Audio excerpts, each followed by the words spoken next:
내가 내 영광을 여러 민족 가운데 나타내어 모든 민족이 내가 행한 심판과 내가 그 위에 나타낸 권능을 보게 하리니, 그날 이후에 이스라엘 족속은 내가 여호와 자기들의 하나님인 줄을 알겠고, 여러 민족은 이스라엘 족속이 그 죄악으로 말미암아 사로잡혀갔던 줄을 알지라. 그들이 내게 범죄하였으므로 내 얼굴을 그들에게 가리고 그들을 그 원수의 손에 넘겨 다 칼에 엎드러지게 하였으되, 내가 그들의 더러움과 그들의 범죄한 대로 행하여 그들에게 내 얼굴을 가리었었느니라. 그러므로 주 여호와께서 이같이 말씀하셨느니라. 내가 이제 내 거룩한 이름을 위하여 열심을 내어 야곱의 사로잡힌 자를 돌아오게 하며 이스라엘 온 족속에게 사랑을 베풀지라. 그들이 그 땅에 평안히 거주하고 두렵게 할 자가 없게 될 때에 부끄러움을 품고 내게 범한 죄를 뉘우치리니, 내가 그들을 만민 중에서 돌아오게 하고 적국 중에서 모아내어 많은 민족이 보는 데에서 그들로 말미암아 나의 거룩함을 나타낼 때라. 전에는 내가 그들이 사로잡혀 여러 나라에 이르게 하였거니와 후에는 내가 그들을 모아 고국 땅으로 돌아오게 하고 그 한 사람도 이방에 남기지 아니하리니, 그들이 내가 여호와 자기들의 하나님인 줄을 알리라. 내가 다시는 내 얼굴을 그들에게 가리지 아니하리니, 이는 내가 내 영을 이스라엘 족속에게 쏟았음이라. 주 여호와의 말씀이니라. 할렐루야. 오늘 또 말씀 앞에 나오신 여러분들을 환영하고 축복합니다. 말씀을 통해 하나님을 더욱 깊이 알아가고 말씀 안에 거하시는 복된 하루 되시길 간절히 소망합니다. 오늘 함께 볼 말씀은 에스겔서의 말씀입니다. 특별히 오늘 읽은 이 39장의 말씀은 38장부터 이어지는 마곡이라는 지역에 연합군으로 모인 여러 민족들, 특히 그들을 통합하여 다스리는 마곡의 곡이라는 왕에 대한 심판의 예고가 끝나고 이스라엘 민족들이 왜 이렇게 심판을 당하게 됐는지, 그리고 다시 회복시키실 것이라는 은혜의 약속이 바로 오늘 저희가 함께 읽었던 이 말씀이었습니다. 그래서 오늘 본문 말씀을 함께 살펴보면서 공의와 은혜의 하나님에 대해 깊이 알아가 보려고 합니다. 먼저 오늘 본문 말씀 21절부터 24절의 말씀입니다. 내가 내 영광을 여러 민족 가운데에 나타내어 모든 민족이 내가 행한 심판과 내가 그 위에 나타낸 권능을 보게 하리니, 그날 이후에 이스라엘 족속은 내가 여호와 자기들의 하나님인 줄을 알겠고 여러 민족은 이스라엘 족속이 그 죄악으로 말미암아 사로잡혀 갔던 줄을 알지라. 그들이 내게 범죄하였으므로 내 얼굴을 그들에게 가리고 그들을 그 원수의 손에 넘겨 다 칼에 엎드려지게 하였으되, 내가 그들의 더러움과 그들의 범죄한 대로 행하여 그들에게 내 얼굴을 가리었었느니라. 아멘. 말씀을 살펴보시면 하나님은 해명 아닌 해명을 하고 계신 것처럼 보입니다. 내가 이스라엘에게 내린 심판, 또한 여러 민족들 가운데 내린 심판, 그 모든 이유는 결국 22절의 말씀에서처럼 내가 여호와, 곧 자기들의 하나님인 줄을 알게 하기 위해서라는 것을 선제적으로 말씀하시는 하나님입니다. 정말 하나님의 등장으로 하나님 앞에서 만연하게 벌어지고 있었던 악행이 다 드러났습니다. 하나님의 성전 안까지 침투했던 여러 우상들, 태양을 섬기며 바벨론의 신을 위해 슬피 우는 모습들, 안식일을 지키지 않고 인신제사를 드리는 모습들, 또한 이웃을 섬기는 것이 아니라 자신의 사리사욕을 채우기 위해 무죄한 피를 흘리고 부모와 자녀의 관계가 완전히 다 타락하여 버린 모습들, 그들의 범죄와 악행은 소돔의 죄와 비견될 정도로 끔찍한 수준에 이르렀습니다. 그리하여 결국엔 하나님께서는 여러 민족을 통하여 이스라엘 민족들의 범죄함과 죄악을 심판하셨고 그 여러 민족들의 칼에 다 엎드려지게 하였으며, 왜 이스라엘 민족들에게 자신의 얼굴을 가리워 그런 벌을 받게 되었는지 되돌아보게 하셨습니다. 참 그렇습니다.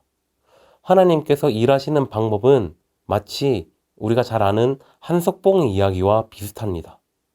그도 청주 한시로 청주 사람이었는데 10년간 글쓰기 공부를 했었던 사람이었고 또 재능이 있어서인지 10년짜리 유학 코스를 가게 되었는데 고작 3년의 유학 시간을 보낸 뒤 고향이 그리워 돌아온 한석봉이었습니다.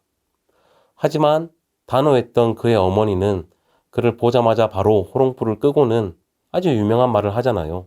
나는 떡을 썰 테니 너는 글을 쓰거라. 그 어두움 가운데 어머니는 떡을 썰고 한석봉은 글을 쓰는데 불이 켜지고 나니 그의 모자란 실력이 들통나고야 말았고 다시 남은 7년의 과정을 밟으러 떠났다는 이야기입니다.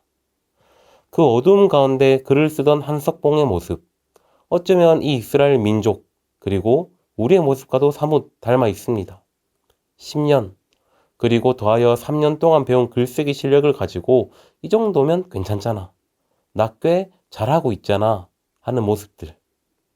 결국에는 호롱불이 켜지고 빛이 모든 어두움을 몰아냈을 때, 곧 하나님의 얼굴이 드러났을 때 나의 삶의 모습들은 하나도 빠짐없이 그의 앞에서 드러나기 마련입니다.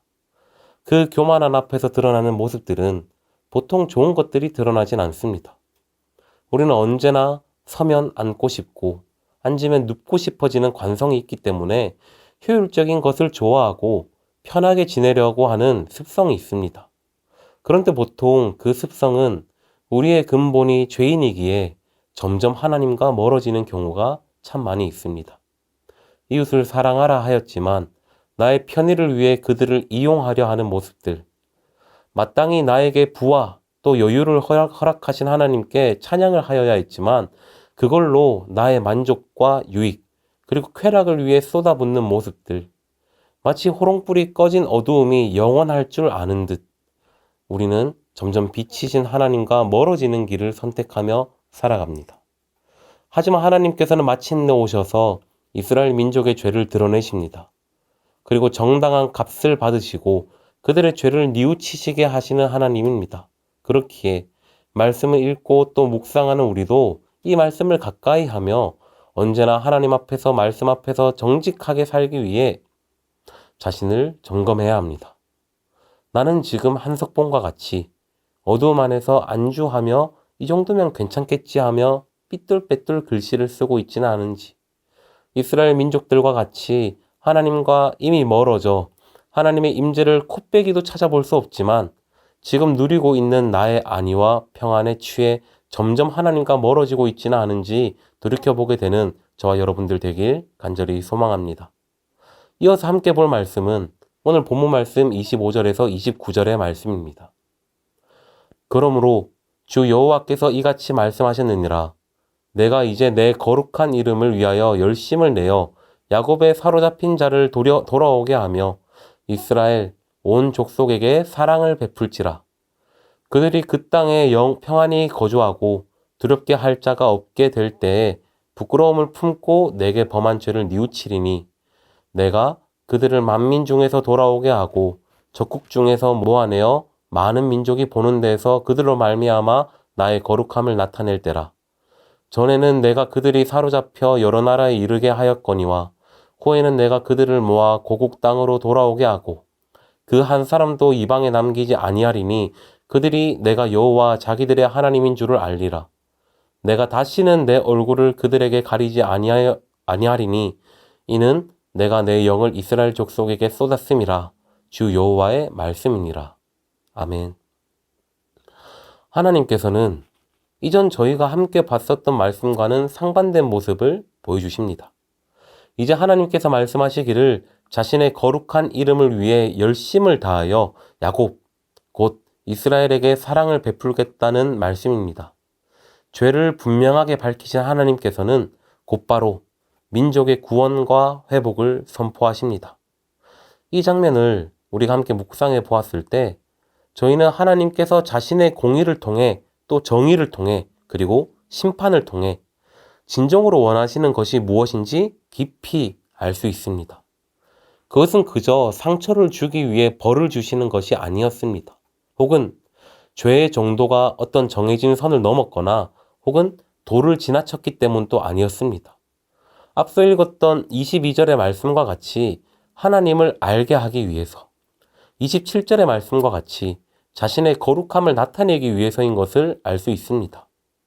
언제나 내가 너와 함께 하시겠다고 하시는 그 하나님의 약속을 위해 우리가 바른 길로 가지 못할 때 그는 심판으로 우리를 돌이키시고 또한 사랑으로 회복시키시는 하나님. 그가 매일 우리와 함께 하시기에 우리는 언제나 우리의 죄를 뉘우치고 돌이킬 수 있는 은혜의 시간 안에 살아가고 있음을 우리가 볼 수 있었습니다. 그 하나님의 은혜, 하나님의 회복은 그 누구도 피해갈 수 없는 은혜입니다. 우리가 생각하는 죄의 정도에 관계없이 누구든 한 사람도 빠짐없이 구원하고 회복되는 크신 은혜이기 때문입니다. 그리고 이것은 하나님으로부터 시작된 회복은 하나님의 열심으로 완성되는 회복이기 때문이기도 합니다. 곧 내가 잘못을 뉘우쳤다고 해서 혹은 나의 의지로는 결코 완성할 수 없는 회복입니다. 우리는 스스로 회개를 했다고 해서 의인이 되었다는 교만에서도 벗어날 수 있어야 합니다.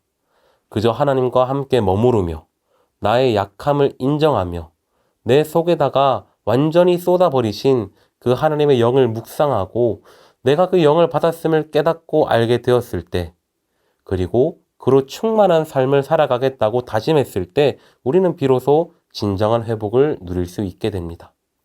하나님의 방식으로, 하나님의 정의로 그를 따라 살아가는 삶을 늘 묵상하며 언제 호롱불이 켜져도 정갈하게 썰려있는 떡과 같이 정갈한 인생 살게 되는 우리 상당의 모든 성도님들 되시길 간절히 소망합니다. 기도하겠습니다. 사랑이 많으신 하나님, 말씀을 통하여 언제나 제 자신을 정직하게 되돌아보게 하신 은혜에 감사를 드립니다. 오늘 또 돌이키신 그 은혜를 깊게 묵상하며 새롭게 하신 회복의 은혜 안에 거하게 하여 주시옵소서. 이 모든 말씀 예수님의 이름으로 기도합니다. 아멘.